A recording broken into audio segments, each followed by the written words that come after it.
И снова кафедра. Благодарная зрительская аудитория ждет нас уже несколько месяцев. И мы продолжаем свою работу в новом телевизионном сезоне. О такой организации, как УВКБ, мы слышали, многие из нас, давно. Сотрудничество с этой организацией началось еще с войны Отечественной 1992-1993 года. Об истории и деятельности этой организации, хотя я предварительно не обсуждала содержание лекции с нашим гостем сегодня, надеюсь, пойдет речь в нашей новой телевизионной лекции. Сегодня гость нашей программы, кафедры, профессор университета Тренто, Италия, Роберто Беллони. Добро пожаловать!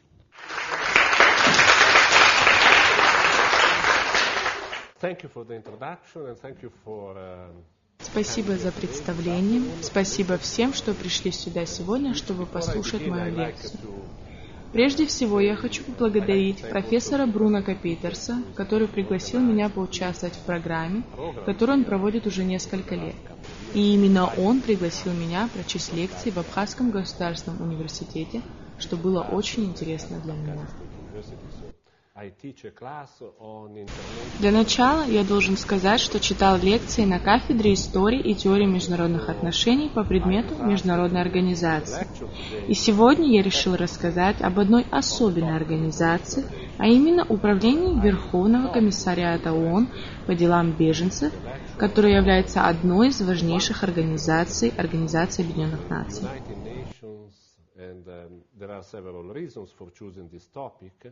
Что ж, УВКБ не является важнейшей организацией, но тем не менее одна из главных. И у меня есть несколько причин, почему я выбрал именно эту организацию. Основная в том, что приблизительное количество беженцев на сегодняшний день составляет около 50 миллионов человек, что является большой проблемой для мировой политики сегодняшнего дня. Я также знаю, что в течение последних 20 лет эта проблема имеет место быть и на Кавказе. И сегодня мне бы очень хотелось обсудить здесь, рассказать вам о том, что международные организации и в частности Управление Верховного комиссариата ООН по делам беженцев делают, чтобы решить эту проблему. Мне бы хотелось сказать, что я ничего не скажу на этой лекции про Кавказ, так как я не знаком с этим регионом. Но я хочу рассказать вам об информации, которой я обладаю, и надеюсь, это будет полезно для вас. И также вы сможете адаптировать эти знания под вашу ситуацию. Let me begin. There is in international politics a set of norms and rules about refugees, how refugees should be treated. Что ж, позвольте мне начать. В международной политике существуют права и нормы касательно беженцев и того, что государства делают, чтобы помочь этим беженцам. Всем понятен тот факт, что им нужно оказывать необходимую помощь. One is the charter of UNHCR, the High Commissioner of Refugees. Эти нормы и правила включены в два основополагающих документа. Хартию ВКБ, которая была утверждена Генеральной Ассамблеей ООН в 1950 году, то есть где-то 64 года назад. Второй документ – это Конвенция по статусу беженцев, которая была утверждена год спустя, в 1951 году. Эти два документа подтверждают статус беженцев, а также включают их права и обязанности.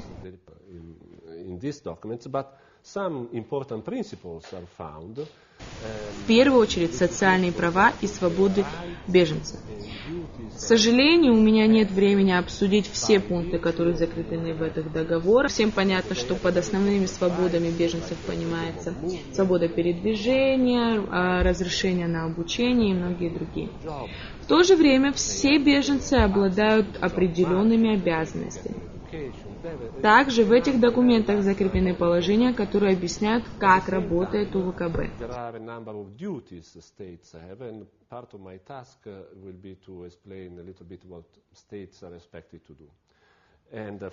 Также в этих двух документах закреплены понятия того, что УВКБ, как самая могущественная организация, должна делать, чтобы помочь беженцам.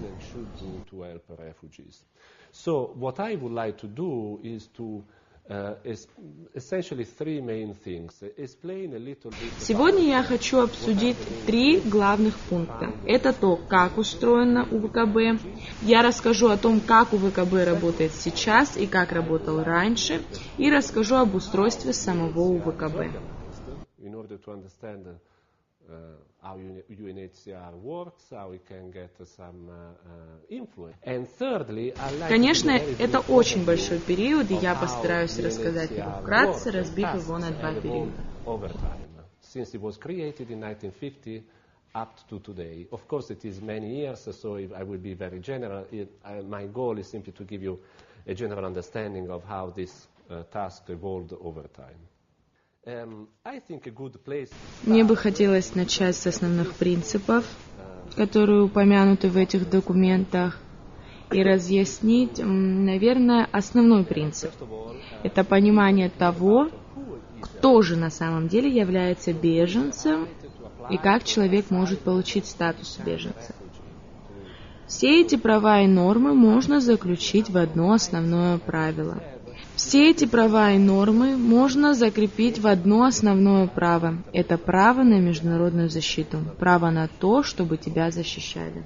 I like in this regard to cite the definition that is found in this document. В обоих этих документах звучит определение понятия «беженец», которое мне очень нравится, и я сейчас его озвучу. Оно звучит так. Беженец – это человек, который в силу обоснованных опасений может стать жертвой преследований по признаку расы. То есть, к примеру, цвета кожи. Вероисповедания, гражданства, принадлежности к определенной социальной группе или политических взглядов. К примеру, вы можете подвергаться гонениям в случае, если вы находитесь в оппозиции к власти в стране, в которой вы находитесь. Беженец – это человек, который находится вне страны своей гражданской принадлежности и не может пользоваться защитой этой страны или не желает пользоваться такой защитой вследствие таких опасений. Что весьма интересно в этом определении, это то, что человек, который не пересек границу государства, в котором он подвергается гонениям, не может считаться беженцем. А люди, подвергающиеся гонениям по тем или иным признакам, не всегда могут перейти границу или даже добраться до нее.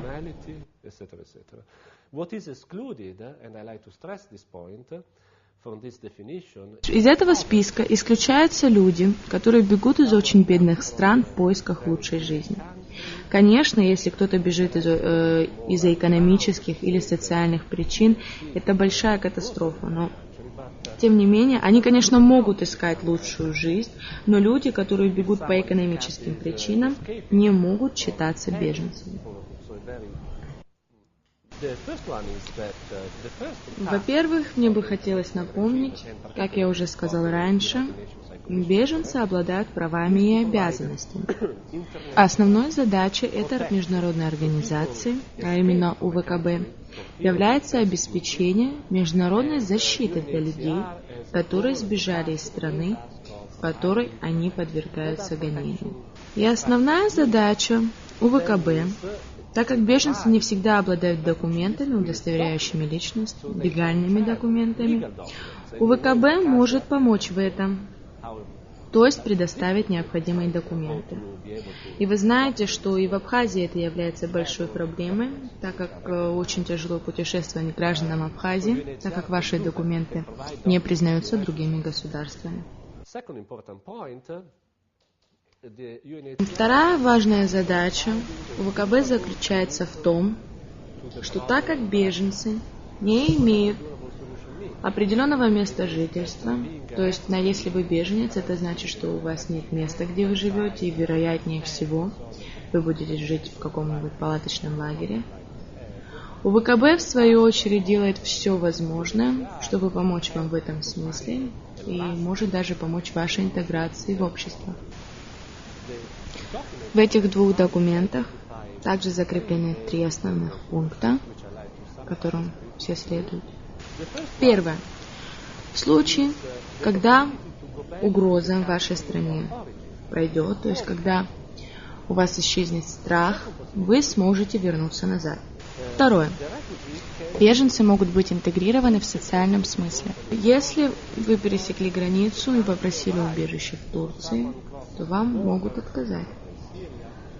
Второй важный пункт заключается в том, что, к примеру, если человек ушел из Сирии и попросил убежище в Турции, я говорю это к примеру, он может быть интегрирован в обществе, то есть, к примеру, получить документы, дом. И третье, то есть вас могут отправить в другую страну. Вернемся к примеру, о котором я уже сказал до этого. Предположим, кто-то пересек границу Сирии и попросил убежища в Турции.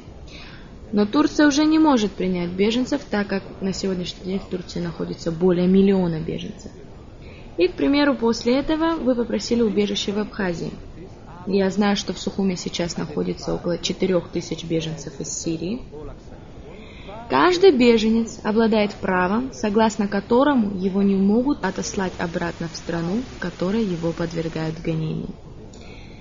Иногда, когда вы сбегаете от войны, вам очень тяжело иметь необходимые документы, чтобы пересечь границу. УВКБ помогает вам с этими документами. Но все эти 3 основных пункта могут использоваться по-разному, в зависимости от времени и цели.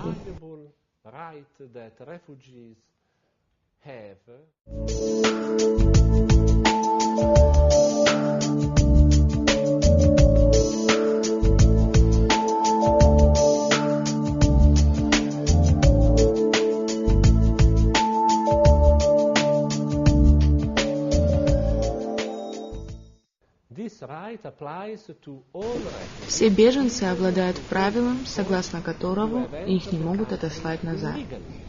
Это правило касается всех, даже тех, кто покинул страну и пересек границу нелегально.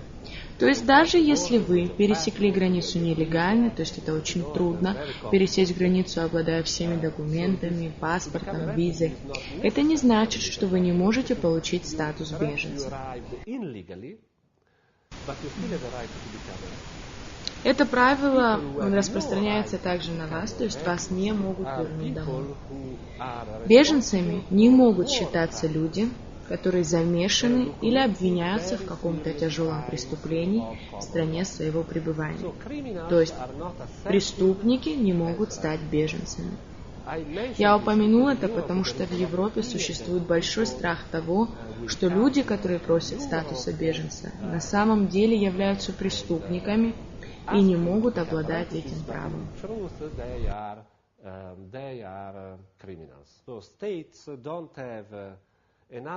Также ни одно государство не обязано оказывать помощь беженцам. Иногда государства решают предоставить кому-то помощь, кому-то нет. Иногда государства предоставляют право временной протекции. Ярким примером служит ситуация в Сирии, так как беженцы из Сирии обладают временной протекцией. То есть они могут сказать так: хорошо, вы беженцы из Сирии, вы сбегаете из войны, и я предоставляю вам право временной протекции. То есть я даю вам шанс пожить в моей стране в течение, к примеру, 1 года. После этого времени вы можете вернуться домой. Еще бы мне хотелось упомянуть очень важный пункт, который закреплен в хартии УВКБ, согласно которому страны, в которых находятся беженцы, не могут иметь никакого политического влияния на страны, откуда пришли эти беженцы. Это очень важно, я попытаюсь объяснить, зачем я рассказываю это. То есть, если кто-то становится беженцем, это значит, что он преследуется в своей стране. Государства, в котором находятся беженцы, не могут иметь никакого политического влияния на эти страны, повторюсь. Другими словами, УВКБ не имеет права вмешиваться во внутреннюю политику стран, откуда пришли беженцы.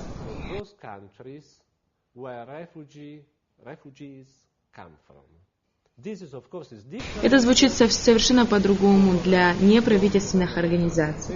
Большинство из нас уже знакомы с их деятельностью. Что же делают эти неправительственные организации? Они работают на местах, критикуют правительство, и мы очень часто можем прочесть их доклады, в которых они могут критиковать правительство, к примеру, за то, что они дискриминируют своих граждан. УВКБ, в свою очередь, старается не конфликтовать со странами, откуда пришли беженцы. Почему это происходит? Мои студенты уже знают, что это из-за принципа суверенности, и международные организации часто действуют и следуют этим принципам. UNHCR tries as much as possible not to be confrontational with the government where refugees come from. Talk a little bit about the structure of UNHCR, how UNHCR is organized. Сейчас позвольте мне быстро обсудить структуру УВКБ и то, как эта организация устроена. Причина, по которой я говорю об этом, в том, что структура УВКБ очень важна не только с технической точки зрения, я разъясню это в течение нескольких минут, но и в том, что УВКБ может или не может делать. Управление Верховного комиссариата ООН по делам беженцев как организация управляется Верховным комиссаром, который избирается Генеральной Ассамблеей ООН после того, как он номинируется Советом Безопасности. Для Совета Безопасности очень важно то, кто именно будет Верховным комиссаром УВКБ.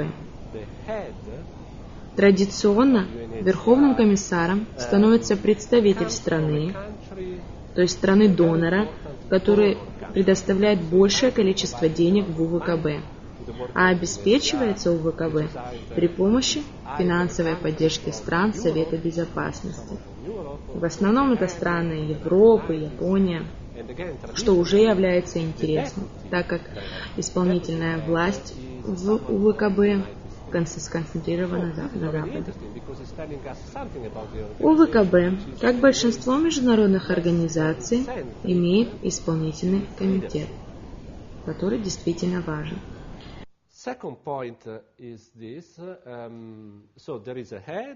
В свою очередь, исполнительный комитет никогда не работает хорошо, так как состоит из 72 членов, каждый из которых преследует свои интересы.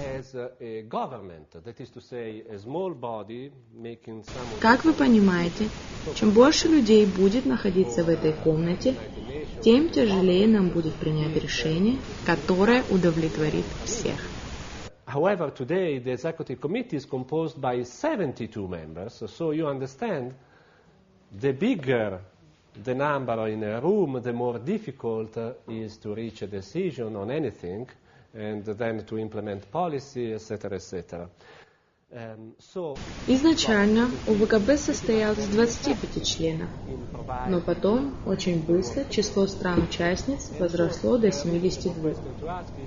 Причина, почему в исполнительный комитет входит такое большое количество представителей, в том, что в него входят по несколько представителей из разных стран, чтобы представить в наиболее полном объеме интересы всех уголков мира, так как существует различие между Западом и Востоком. Но, как я уже сказал, исполнительный комитет не работает достаточно хорошо. Вероятно, потому, что старается следовать интересам в основном стран-доноров.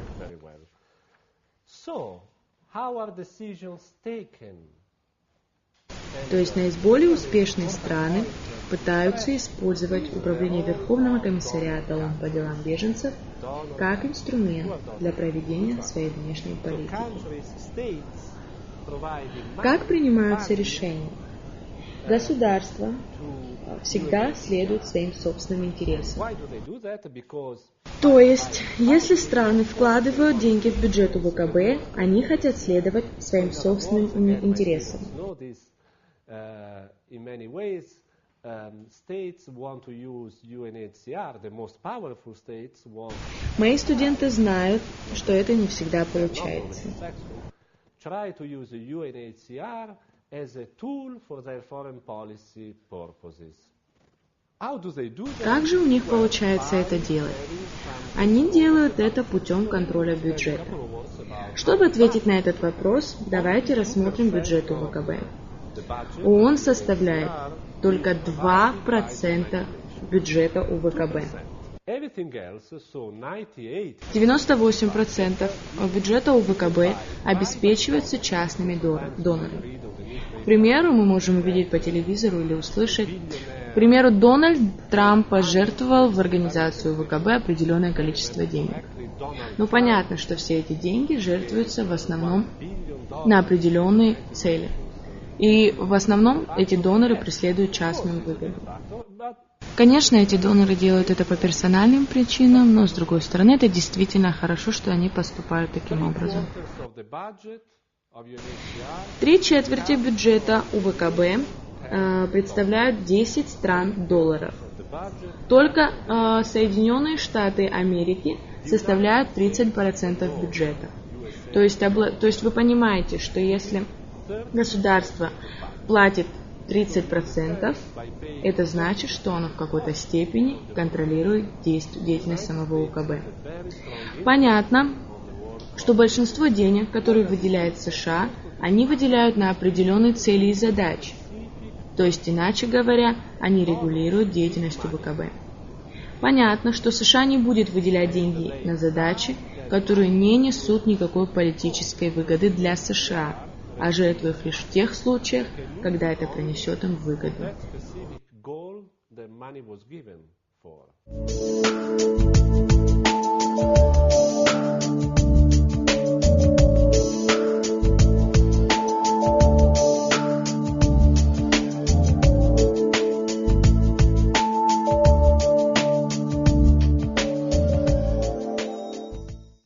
Only 20% of the budget of the UNHCR Только 20% от бюджета УВКБ жертвуются без четкой цели.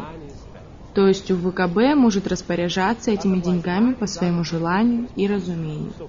То есть, к примеру, США действует так. Я даю деньги УВКБ, но УВКБ должна помочь на эти деньги только сирийским беженцам, и ни в коем случае не беженцам из Центральной Африки. refugees from the Central African Republic. So, it is true.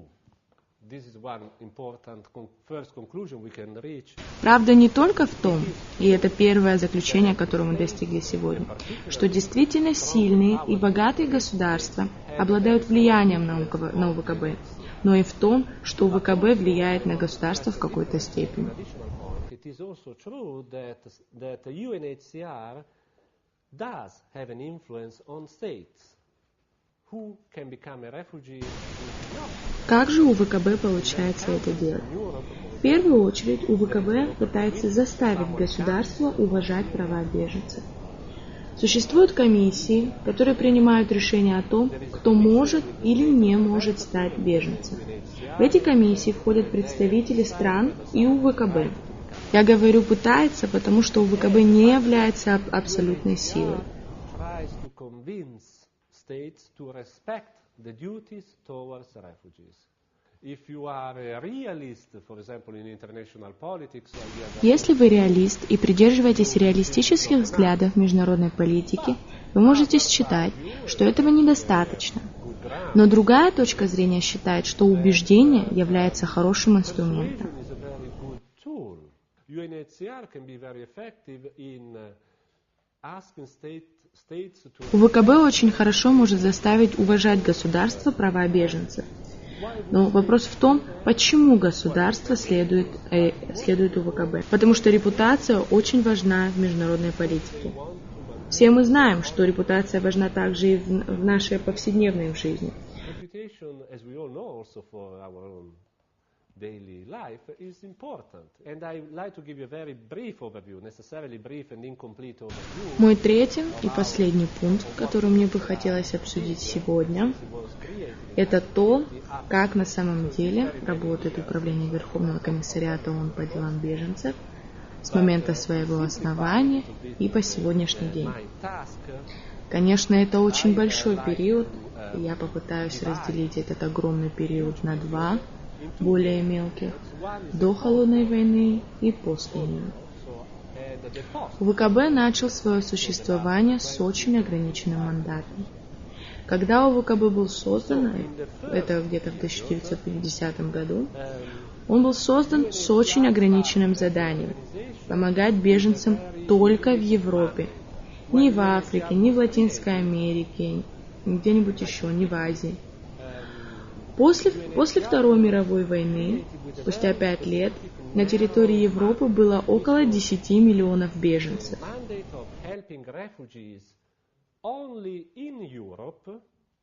Only in Europe, not in Africa, not in Asia, not in Latin America, etc. Only in Europe. Что же случилось в конце этого периода? Конечно же, это была Вторая мировая война. Задача этой организации была так же ограничена, как и ее бюджет. В 1950 году УВКБ помогал людям вернуться на свою землю, немцам в Германию, итальянцам в Италию.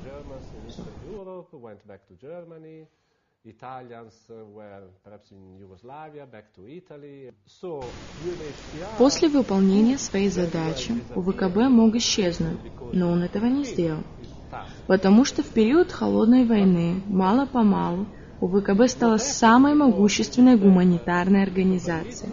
После выполнения своей задачи УВКБ могла исчезнуть, но она этого не сделала, потому что в период Холодной войны УВКБ мало-помалу становилась самой могущественной организацией.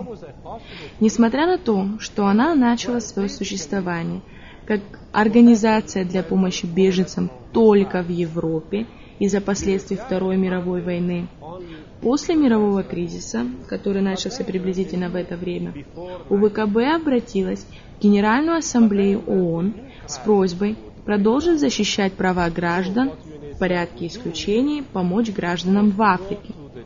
В 1960 году УВКБ стала международной организацией с тех пор, как стала помогать беженцам в Африке, несмотря на то, что технически с 1950 года Африка не была в зоне деятельности УВКБ.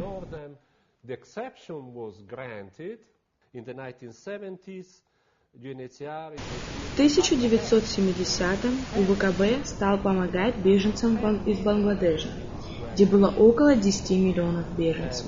Вы только посчитайте, 10 миллионов беженцев с Востока.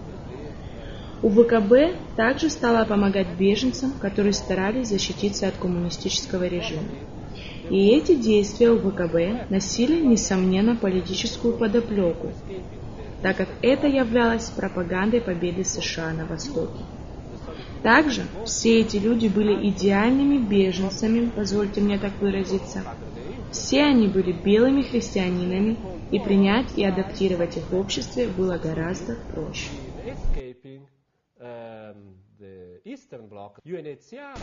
Что ж, я вкратце рассказал, как Управление Верховного комиссариата ООН работал в период Холодной войны, и мы плавно подошли к самому концу этого периода. В начале 1990-х годов многое стало меняться. Стал меняться и УВКБ. Западные страны начали новую политику по отношению к беженцам, которую многие стали называть политикой сдерживания. Европейские страны перестали принимать беженцев с распростертыми руками. Почему это происходило? Потому что в 1990 году в Европе было просто огромное число консерваторов у власти, нежели демократов. Консерваторы, в свою очередь, весьма плохо относились к беженцам. Также это случилось потому, что число беженцев росло просто с невообразимой скоростью. К примеру, позвольте мне привести один пример. 1976 году 20 тысяч человек попросило о статусе беженца, а в 1990 году это число выросло в разы. Почему же число отклоненных заявок составило 85%? Напомню, в 1976 году 85% заявок были приняты, а в конце 90-х 85% были отклонены. Почему же это происходило? Большинство из этих беженцев не бежали от коммунистического режима. Европу больше не интересовал коммунизм, так как он остался лишь в нескольких странах. Эти беженцы бежали из Африки. Они обладали значительными отличиями от беженцев в 1976 году. Они не были похожи на нас. Эти беженцы были чернокожими, большинство из них были мусульманами. Конечно, это было не обязательно, но Европу это совершенно не интересовало. Адаптировать этих беженцев было очень тяжело, и Западу пришлось проводить политику закрытых дверей. Следующий пункт, который я хочу обсудить, это период после трагедии 11 сентября 2001 года, которая имела место быть в Америке. В результате этой трагедии погибло около 3000 человек. После этой трагедии многое изменилось в мировой политике, не только в Америке. Началась активная борьба против терроризма, особенно в Ираке, Афганистане и многих других странах. Что же случилось с беженцами? Как УВКБ стало работать сейчас? Всех беженцев в мировом сообществе стали воспринимать как угрозу безопасности. Их стали воспринимать не как людей, которым необходимо оказывать помощь, а как угрозу национальной безопасности. Очень высоким считался факт того, что эти люди смогут получить фиктивный статус беженца с целью проведения террористических актов. Многие могут сказать: да, конечно, это проблема, это имеет место быть, это возможно. Но почему же их стали воспринимать в качестве врага? В трагедии 11 сентября ни один из виновников не был беженцем. И по сути, нет никаких реальных причин говорить, что беженцы замешаны в террористических атаках. После трагедии 11 сентября Совет Безопасности ООН выпустил резолюцию под номером 1373, которая была направлена на предотвращение деятельности террористов. Многие считают, что это всего лишь был повод для того, чтобы начать проводить политику закрытых дверей. В этот период большое число беженцев стало отклоняться.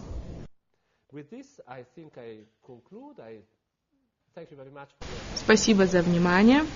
Сейчас я готов ответить на ваши вопросы и надеюсь, они не будут весьма сложными.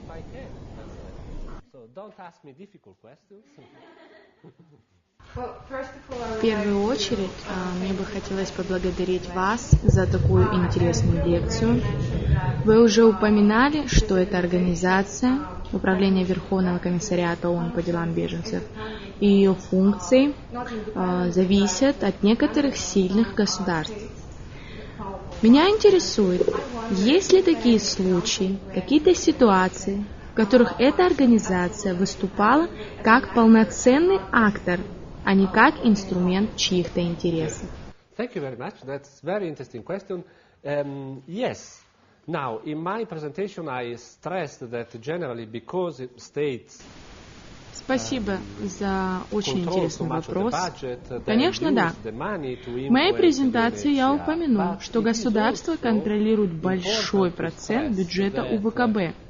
Но очень важно, что УВКБ не просто является инструментом влияния государства. УВКБ очень часто предстает независимо и принимает независимые решения.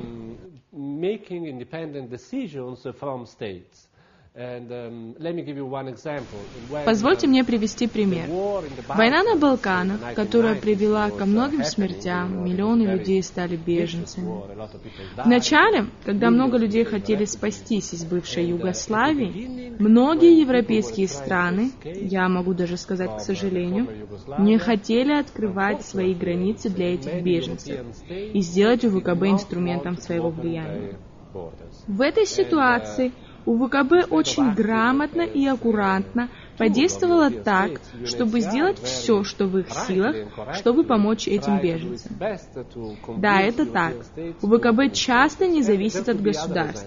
Я также уже упоминал, что США обеспечивает огромную часть бюджета УВКБ, и логично предположить, что влияние США на эту организацию просто огромное. Но с другой стороны, УВКБ часто критикует США, так как это государство не делает достаточно для того, чтобы помочь беженцам из Латинской Америки. Традиционно США делают все возможное, чтобы помочь беженцам из Кубы. Так почему это делается? Потому что Куба является врагом, и это имеет политическое значение. США критикуются за это, потому что Америка менее готова принять беженцев из Латинской Америки, нежели из Кубы. И Америка должна быть более открыта. Это просто сказать, что УВКБ инструмент влияния, но также правда в том, что УВКБ очень часто и по многим вопросам действует автономно.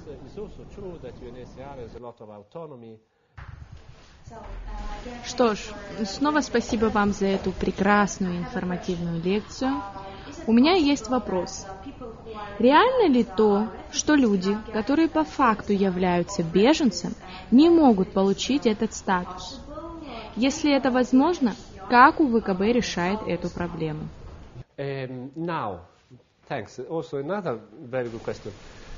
Что ж, снова спасибо за этот замечательный вопрос. Итак, как я уже упоминал, то для того, чтобы стать беженцем, вы должны доказать, что подверглись дискриминации в своей стране. Иногда это действительно тяжело продемонстрировать или доказать, кто вы, так как вы сбежали, возможно, без всяких документов, с вами нет ничего. Sometimes you are simply, for example, escaping a war, unfortunately, that some countries even now are at war. Иногда вы бежите от войны, и, к примеру, больше 100 тысяч людей из Ирака на данный момент пересекли границу.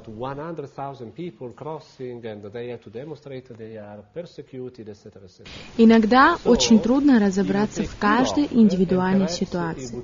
К примеру, среди 100 тысяч людей, которые пересекли границу и попросили о статусе беженца, наверное, будет определенное количество людей, которые не будут обладать никакими документами. И это слишком долго разбираться в каждом индивидуальном случае. Если у вас с собой нет никаких документов, и вы будете отклонены, вас все равно не отошлют назад, так как это будет угрозой вашей безопасности. Каждый, кто пересек границу, считается беженцем до тех пор, пока не доказано обратное. Это законный путь сказать то, что вы являетесь беженцем после того, как пересекли границу. Бывают ситуации, когда случается нечто непредвиденное, и у вас могут забрать статус беженца и отослать вас назад.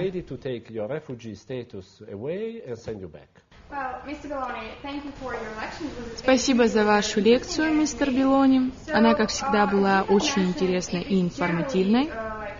Вы уже упоминали, что в основном УВКБ не имеет права вмешиваться во внутренние дела государств, так как это будет нарушением основного принципа суверенности государства. Но проблема в том, что многие люди, прежде чем стать беженцем, сталкиваются с проблемой перехода границы, так как зачастую не имеют такой возможности. Мой вопрос звучит так. Можно ли сделать исключение для такой могущественной организации, как УВКБ? И обладает ли УВКБ этой уникальной возможностью помочь людям, вмешавшись во внутреннюю политику государства? Thank you very much. Another excellent question. Спасибо за столь превосходный вопрос. Это очень важный пункт, который я не упомянул в своей презентации. И вы правильно меня поправили и спросили об этом. Но вещь, о которой я уже упоминал, это то, что ВКБ в период Холодной войны никогда не вмешивалась во внутренние дела государств. УВКБ лишь ждал, когда беженцы перейдут границу, чтобы помочь. Другое важное изменение, которое случилось после Холодной войны, которое я не упомянул, но вы также правильно спросили меня об этом, заключается в том, что УВКБ стал работать в странах, откуда прибывали беженцы. Это являлось частью политики сдерживания, о которой я говорил раньше. Вопрос в том, зачем они это делали.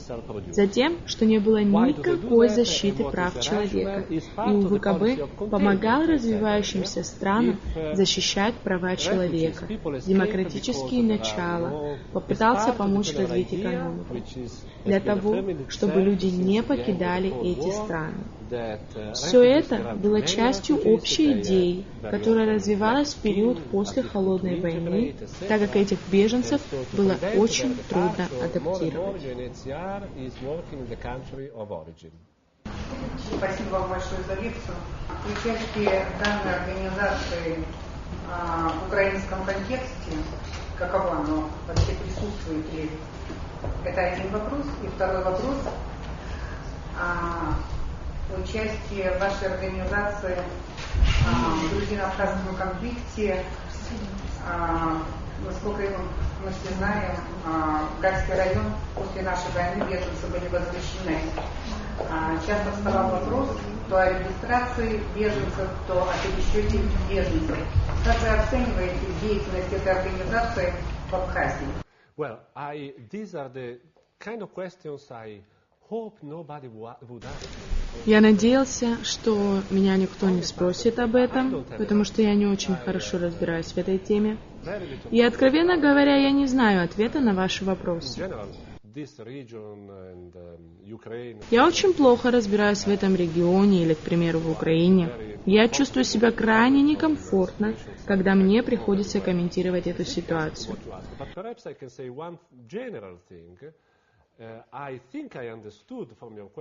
Я скажу пару общих вещей. Если я правильно понял из вашего вопроса, УВКБ иногда ставит себя в очень неудобное положение, находясь между двух огней или находясь под давлением стран. Напомню, что я не комментирую ситуацию в Гальском регионе, так как я не совсем знаком с ней. Именно поэтому УВКБ часто бывает прагматичным, пытаясь представить ситуацию с точки зрения лишь одной стороны. К концу лекции я записала себе несколько заключений. Смелые высказывания от вас – это уже хорошо. Много вопросов от студентов – это уже успех. Отсюда надежда на то, что зрители не переключат нашу программу и послушают вашу лекцию до конца. Спасибо вам огромное. Это была лекция от профессора Роберто Беллони. И в конце кафедры неустаревшие по сей день ключевые слова «Знание – сила» от Фрэнсиса Бэкона. Это была кафедра. До свидания. Спасибо.